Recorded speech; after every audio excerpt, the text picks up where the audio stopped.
Hello kids, Assalamu alaikum. Today we are going to read the chapter number 8 of Science Class 6. तो जैसे कि बच्चों आपको पता है कि चेक पॉइंट स्टार्ट होने वाले हैं, तो उसमें जो जो चैप्टर्स आएंगे इंशाल्लाह स्टूडेंट्स ने मुझे कहा है कि आप हमें पहले वो करवा दें, तो बाकी चैप्टर्स हम इंशाल्लाह बाद में कर लेंगे. तो चलें हम इस चैप्टर की रीडिंग स्टार्ट करते हैं और साथ साथ समझते हैं कॉन्सेप्ट. एनर्जी. इस चैप्टर का नाम है energy. Energy is the ability to do work. Energy क्या होता है? काम करने की सलाहियत, इसको कहते हैं एनर्जी. जब भी हम कोई काम करते हैं, लिखते हैं, पढ़ते हैं, स्विमिंग करते हैं, वॉक करते हैं, जॉगिंग करते हैं, उसके लिए हमें एनर्जी चाहिए थी. जिस तरह अगर आप एग्जांपल मैं आपको देती हूँ, गाड़ी है, गाड़ी में आप फ्यूल डालेंगे तभी गाड़ी स्टार्ट होगी और तभी गाड़ी जो है चलेगी और डिस्टेंस अपना कवर करेगी. इसी तरह हमारी बॉडी को भी एनर्जी चाहिए होती है काम करने के लिए. You use energy whenever you write, type, walk और go to school, lift your school bag और go to for a swim. तो ये हम एग्जांपल्स बता रहे हैं कि हमें जितने भी काम हम करते हैं अपने डेली लाइफ में, जैसे कि हम लिखते हैं, स्कूल जाते हैं, अपना बैग उठाते हैं, स्विमिंग करते हैं, all these works need energy. तो इन सब कामों को करने के लिए हमें एनर्जी की जरूरत पड़ती है. This swimmer is using energy to do work. ये जो स्विमर है ये भी एक काम है, स्विमिंग भी एक काम है. इसको करने के लिए उसको एनर्जी चाहिए होती है. और अगर ये तो सारे हमारे वो काम है जो हम विजिबल हैं, जो हम कर रहे हैं, जो दूसरों को भी नजर आ रहा है और हमें फील भी हो रहा है. लेकिन हमारे अगर हम एक कार में बैठे हुए हैं और हम ट्रैवल कर रहे हैं, तो हम तो आराम से बैठे हुए हैं, लेकिन हम गाड़ी में बैठे हुए तब भी हमारी एनर्जी जो है वो यूज हो रही है, हमारी कैलोरीज जो है वो बर्न हो रही हैं. तो एनर्जी है क्या चीज? मेन सोर्स ऑफ एनर्जी जो है वो है असल में सन. सन से एनर्जी, तमाम ऑर्गेनिज्म सन से एनर्जी यूटिलाइज कर रहे हैं. प्लांट्स भी सन से एनर्जी यूटिलाइज करते हैं, एनिमल्स भी. प्लांट्स के लिए सनलाइट बहुत जरूरी है क्योंकि उनका प्रोसेस ऑफ फोटोसिंथेसिस जो है वो सन के बगैर इनकम्प्लीट है. जब तक सूरज की रोशनी से वो एनर्जी हासिल नहीं करेंगे, process of photosynthesis can not be done. So अगर प्लांट्स फोटोसिंथेसिस करेंगे तो इनडायरेक्टली एनिमल्स को भी इसका फायदा होगा और इनडायरेक्टली ह्यूमंस को भी इसका फायदा होगा, क्योंकि एनिमल्स जो हैं वो प्लांट्स कंज्यूम करते हैं अपने फूड के लिए और इनडायरेक्टली एनिमल्स को हम यूज करते हैं अपने फूड के लिए और बाकी डिफरेंट काम के लिए भी. तो एनर्जी जो है वो एक ऐसी चीज है जो कि क्रिएट भी नहीं हम कर सकते और इसको हम डिस्ट्रॉय भी नहीं कर सकते. Energy can neither be created nor destroyed, but it can be transferred from one form to another form. सबसे मेन सोर्स ऑफ एनर्जी जो है वो इस दुनिया में सन है. तमाम चीजें सन से एनर्जी यूज कर रही हैं. हम भी एनर्जी यूज कर रहे हैं सन से, विटामिन डी के तौर पे. इसी तरह बहुत सारे और भी प्रोसेसेस हैं जो कि सन से हो रहे हैं, जैसे कि सोलर पैनल्स हैं, वो भी सन से एनर्जी यूटिलाइज कर रहे हैं और उसको इलेक्ट्रिसिटी में कन्वर्ट कर रहे हैं. तो एनर्जी जो है वो बहुत ही इम्पोर्टेंट चीज है इस दुनिया में.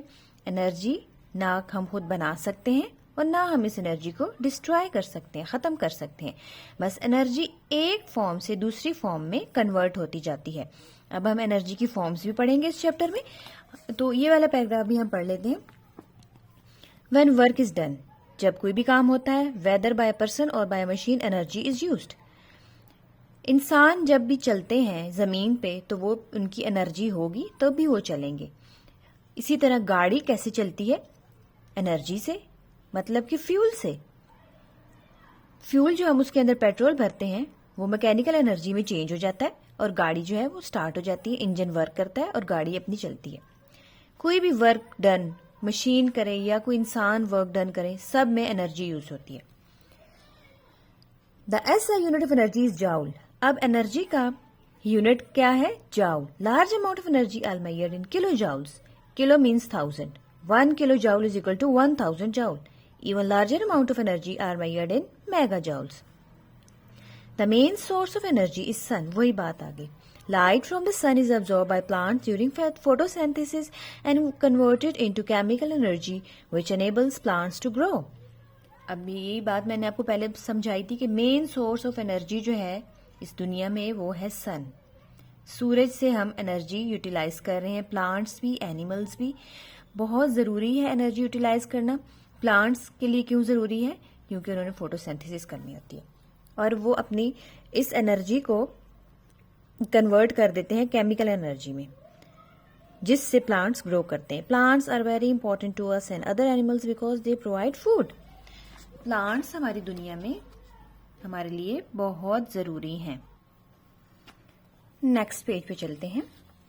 When we do work, we need energy from the food, fuel we eat. कह रहे हैं कि जब हम कोई वर्क करते हैं तो हमें एनर्जी चाहिए होती है. इनडायरेक्टली फूड को फ्यूल भी कह रहे हैं, जो कि हम खाना खाते हैं तो वो कन्वर्ट हो जाता है एनर्जी में. It is easy to find out how much energy we get from food by reading the nutrition information on the packaging. जिस तरह आपने देखा होगा कि जब हम खाना खाते हैं तो हम फ्रेश फील करते हैं, हमारी एनर्जी बहाल हो जाती है. जब हमें भूख लगी होती है तो हमारा कोई काम करने का दिल नहीं करता, क्योंकि हमारी एनर्जी बहुत लो हो जाती है.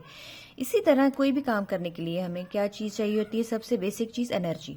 अब ये हमें बता रहे हैं कि कोई भी चीज़ आप यूटिलाइज करें, बाजार से लें, तो पैकेजिंग के पीछे उन्होंने कुछ इन्फॉर्मेशन दी होती है कैलोरीज के बारे में और एनर्जी के बारे में. तो ये हमें वो समझाएंगे इस पैराग्राफ में. The energy value is usually given in kilo joules and calories. तो बता रहे हैं कि एनर्जी की वैल्यू हमें उन पैकेजिंग्स के बैक साइड पे दी होती है, जो कि किलो जाउल्स में होती है और कैलोरीज में होती है. There are several different types of energy which can be used to do work. अब हमें बता रहे हैं कि एनर्जी कितने टाइप्स की होती है. These can be divided into two main groups, potential or stored energy and kinetic or movement energy. 2 types उन्होंने हमें बताई हैं जी कि एनर्जी की 2 टाइप्स हैं, पोटेंशियल और स्टोर्ड एनर्जी. पोटेंशियल एनर्जी होती है और दूसरी होती है काइनेटिक एनर्जी, जो कि रिलेटेड है मूवमेंट से. पोटेंशियल एनर्जी रिलेटेड है पोजीशन से, पोजीशन ऑफ द बॉडी. कि कोई बॉल है, कोई भी आप बॉल टेबल के ऊपर रख दें तो उसके अंदर जो एनर्जी स्टोर्ड होगी वो पोटेंशियल एनर्जी स्टोर होगी, जब तक कि बॉल मूव नहीं करेगा. जब बॉल मूव करेगा, टेबल से नीचे गिर जाएगा, तो अब उसके अंदर जो एनर्जी है वो है काइनेटिक एनर्जी, क्योंकि kinetic energy is related to the movement of the ball. तो अब हम पढ़ते हैं relationship between potential and kinetic energy, कि इन दोनों के दरमियान क्या रिलेशन है. Potential energy and kinetic energy are the forms of energy that can be converted into each other. तो जैसे कि बच्चों, मैंने आपको पहले बताया कि energy can neither be created nor destroyed. Energy को हम क्रिएट नहीं कर सकते अपनी तरफ से. ये नेचुरल एक है कि सन की तरफ से एनर्जी आ रही है, और ना ही हम एनर्जी को डिस्ट्रॉय कर सकते हैं कि हम किसी चीज़ को जला देंगे तो वो ख़त्म हो जाएगी एनर्जी. बल्कि एनर्जी को हम सिर्फ कन्वर्ट कर सकते हैं from one form to another form. तो अब ये बताएंगे कि पोटेंशियल एनर्जी काइनेटिक एनर्जी में कैसे चेंज होती है. Potential energy can be converted into kinetic energy and kinetic energy can be converted into potential energy and so on. It is a continuous process. इसकी एग्जांपल मैं आपको देती हूँ कि एक बच्चा है, वो साइकिल चला रहा है. जब तक वो साइकिल चला रहा होगा, उसके अंदर जो एनर्जी है काइनेटिक एनर्जी की फॉर्म में है, क्योंकि kinetic energy is related to the movement of the body. Kinetic energy में एक बॉडी की मूवमेंट करना बहुत ज़रूरी है. उसके अंदर जो एनर्जी होगी वो होगी काइनेटिक एनर्जी, जब तक कि वो साइकिलिंग कर रहा है. अब वो बच्चा थोड़ी देर के बाद साइकिल को स्टॉप कर देता है. अब जो काइनेटिक एनर्जी है उसके अंदर वो चेंज हो जाती है, कन्वर्टेड टू पोटेंशियल एनर्जी, जब वो बच्चा साइकिल रोक देता है और एक अपनी जगह पे स्टिल खड़ा हो जाता है. तो एनर्जी ख़त्म नहीं होगी उसकी काइनेटिक एनर्जी, बल्कि वो कन्वर्ट होगी पोटेंशियल एनर्जी में. तो इसी तरह ये साइकिल जो है वो चलता रहता है कि जब दोबारा से बच्चा साइकिल स्टार्ट करेगा, चलाएगा, साइकिलिंग करेगा, तो वो पोटेंशियल एनर्जी चेंज हो जाएगी काइनेटिक एनर्जी में. And it is a continuous cycle. For example, a book is stationary on a table. The book has potential energy. Example इन्होंने ये दी है कि एक टेबल पे एक बुक पड़ी हुई है और उसके अंदर कौन सी एनर्जी होगी? पोटेंशियल एनर्जी, क्योंकि वो मूव नहीं कर रही, स्टिल है. However, if the book is knocked off the table, अगर हम बुक को नीचे गिरा दें टेबल से, this potential energy we converted into kinetic energy as the book falls to the floor. Book को हम नीचे गिरा देंगे तो बुक ने मूवमेंट की है कि वो टेबल से नीचे गिर गई है. अब वो बुक ने मूव किया तो उसकी पोटेंशियल एनर्जी चेंज हो गई काइनेटिक एनर्जी में. When the book hits the floor and remains stationary, this kinetic energy will be converted back to potential energy again. अब जब बुक टेबल से नीचे गिर गई और वो अपनी जगह पे आके रुक गई, उसके बाद वो दोबारा मूव नहीं हुई, तो वो काइनेटिक एनर्जी दोबारा चेंज हो जाएगी पोटेंशियल एनर्जी में और वो बुक के अंदर स्टोर हो जाएगी एनर्जी। अब हम डिटेल में पढ़ते हैं पोटेंशियल एनर्जी को। अब रिलेशनशिप में इन्होंने हमें ये बताया है कि इनका रिलेशनशिप क्या है कि काइनेटिक एनर्जी चेंज हो जाती है पोटेंशियल एनर्जी में और पोटेंशियल एनर्जी कन्वर्ट हो जाती है काइनेटिक एनर्जी में। इन दोनों का रिलेशनशिप उन्होंने हमें बताया है कि ये दोनों एक दूसरे में कन्वर्ट हो जाती हैं। अब हम डिटेल में पढ़ते हैं पोटेंशियल एनर्जी को। Potential energy is energy that is stored in an object as a result of its position और स्टेट। पोटेंशियल एनर्जी हमेशा उस बॉडी में स्टोर होती है जो बॉडी रेस्ट पे है। अगर बॉडी मूव कर रही है तो उसके अंदर पोटेंशियल एनर्जी नहीं होगी, बल्कि उसके अंदर काइनेटिक एनर्जी होगी। Potential energy is stored in an object that is in the state of rest, result of its position or state. There are 3 different types of potential energy. अब potential energy की definition तो हमने पढ़ ली है कि ये वो एनर्जी है जो किसी भी बॉडी में स्टोर होती है due to its position and it is still, कि वो मूव नहीं कर रही, अपनी पोजीशन पे पड़ी हुई है। जैसे कि एक बुक टेबल के ऊपर पड़ी हुई है, एक साइकिल पहाड़ के ऊपर बच्चा चला रहा था लेकिन उसने रोक दी, खड़ी कर दी। आपका पेन पड़ा हुआ है टेबल पे, आप खुद बैठे हुए हैं चेयर पे, तो ये सारी जो हैं कौन सी एनर्जीज हैं? पोटेंशियल एनर्जी, जो कि आपके अंदर भी स्टोर है, बुक के अंदर भी स्टोर है, पेन के अंदर भी स्टोर है, साइकिल के अंदर भी स्टोर हुई हुई एनर्जी उसकी पोजीशन की वजह से, उसको हम कहते हैं पोटेंशियल एनर्जी। इसकी डेफिनेशन आप पेपर में अगर आपको क्वेश्चन आएगा, सबसे पहले आपने उसकी डेफिनेशन लिखनी है मार्कर से हाईलाइट करके, उसके बाद आपने उसकी 3 to 4 एग्जांपल्स आप दे देंगे। ठीक है, अब हम पढ़ते हैं टाइप्स ऑफ पोटेंशियल एनर्जी। आज हम ज्यादा से ज्यादा कर लेंगे ताकि पेपर में आपको इंशाल्लाह काफी गाइड मिल जाएगी। Gravitational potential energy. Gravitational potential energy is the energy stored in an object due to its position above the ground. आपने नाम तो सुना होगा आइजैक न्यूटन का। आइजैक न्यूटन एक दरख्त के नीचे बैठे हुए थे कि एक एप्पल उनके पास आके गिर गया। उन्होंने ये सोचा कि ये एप्पल जो है ये नीचे की तरफ क्यों गिरा, ये ऊपर की तरफ भी जा सकता था, कहीं और भी गिर सकता था। तो उन्होंने फिर ये डिस्कवर किया कि अर्थ जो है उसके सेंटर में एक एनर्जी है जिसकी वजह से एक पुल है, एक मैग्नेटिक पुल है, जिसकी वजह से वो तमाम चीजों को अपनी तरफ अट्रैक्ट करती है। उस पुल को कहते हैं ग्रेविटेशनल पुल और gravitational potential energy. Drop a plate when you are washing up and it falls to the floor. कह रहे हैं अगर आप प्लेट धो रहे हैं, आप उसको फेंक दें, प्लेट कहाँ जाएगी? जमीन की तरफ। Throw a ball into the air and it always come backs down. आप ऊपर बॉल को ऊपर आसमान की तरफ फेंकेंगे, बॉल हमेशा ग्राउंड की तरफ आएगी। This downwards motion is due to the gravitational force G which pulls all object towards the center of the earth। कह रहे हैं कि कोई भी चीज आप हवा में उछाल दें, कोई प्लेट आप छोड़ दें, बॉल आप फेंके, सब जमीन की तरफ आएंगी। इसका रीजन ये है कि जमीन की एक कशिश है, जमीन की एक पुल है जो तमाम चीजों को अपनी तरफ खींचती है और उसको कहते हैं ग्रेविटेशनल फोर्स या gravitational potential energy. It is said that Sir Isaac Newton made this discovery of gravity after seeing an apple fall from the tree। और ये डिस्कवरी किसने की थी? आइजैक न्यूटन ने, जो एग्जाम्पल मैंने आपको बता दी है। नेक्स्ट हम पढ़ते हैं कि ग्रेविटेशनल पोटेंशियल एनर्जी किन किन चीजों पर डिपेंड करती है। ये पेपर में ट्रिकी क्वेश्चन भी आ सकता है बच्चों, आपने गौर से सुनना है। This boulder has more gravitational potential energy than a smaller stone in the same position because it has a greater mass. अब ये एग्जाम्पल है कि आप एक बड़ा पत्थर ले लें और एक छोटा पत्थर ले लें जो कि पहाड़ पे पड़ा है। अब आपने ये बताना है कि एक बड़े पत्थर में ग्रेविटेशन पोटेंशियल एनर्जी ज्यादा है, ये छोटे पत्थर में ज्यादा है। तो जितना मास ज्यादा होगा ऑब्जेक्ट का, उसमें पोटेंशियल एनर्जी भी उतनी ही ज्यादा होगी। इसका मतलब ये है कि gravitational potential energy depends on the mass of the object. अगली एग्जाम्पल दें, skier has more gravitation potential energy at the top of the slope than half way down because he is higher up. दूसरा जो दूसरी चीज है जिस पे gravitation potential energy effect करती है वो है height. Number 1 is the mass of the object, number 2 is the height of the object. दो चीजों पे ग्रेविटेशन पोटेंशियल एनर्जी डिपेंड करती है।